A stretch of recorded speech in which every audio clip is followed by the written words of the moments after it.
Ek is Benny van Swift-Vee, ons staan hier so by Mkoos Bester van Vleisberg Simbras. Oom, baie geluk met 'n goeie veiling en ja oom, hoe is ons gevoel oor vandag se veiling? Ja, baie dankie. Dankie ook vir die geleentheid om 'n bietjie terugvoer te gee. In die eerste plek is dit belangrik dat 'n mens altyd moet besef dat wanneer dinge goed gaan, dan moet ons dankbaar wees teenoor die Hemelse Vader. Ons genade wat ons vandag beleef het, was uitstekend geweest. Vir ons as deel van die Trifecta groep is dit belangrik om in lyn met die genootskap, Simbra Beestelers Genootskap se beleid regtig te fokus op 'n waardeproposisie ondersteun deur dierwetenskap. En ons het absoluut daarop gefokus om seker te maak dat ons topgehalte bulle in die mark aanbied, topgehalte bulle beskikbaar stel. En baie mense sê baie maklik die bulle is van topgehalte en dan is dit altyd baie goed om te verwys na 'n baie goeie gemiddeld. Maar net om vir julle 'n idee te gee, die duurste bil op die veiling was R185.000, die goedkoopste bil op die veiling was R45.000.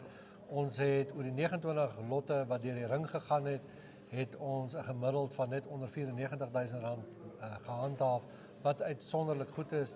En weer 'n keer as ek sê, dis belangrik. Elke ou moet die geleentheid hê om 'n bil te kan koop. 'n Bil wat kan werk in jou boerderyplan, wat 'n verskil gemaak in jou bedryf. En ons is baie dankbaar om te sê dat ek dink ons het dit vandag reg gekry. Ons is baie dankbaar teenoor ons bemarkingspan Karoo Oes, julle van Swift-Vee se kant af. Ons borgers wat natuurlik ook 'n groot verskil gemaak het, maar die belangrikste ook op so 'n dag is natuurlik die kopers. Ons wil graag tevrede kopers hê. Ons het baie kopers wat terugkom en wat bereid is om 'n premie te betaal vir die beter bulle wat fenotipies goed lyk, wat uitsonderlik goed is. In terme van fenotipies, ons konsentreer geweldig baie op bouvorm. Strukturele korrektheid is gegee, alle teeldiere moet daaraan voldoen, maar ons lê baie klem op die bouvorm van die diere en dit het ons ook.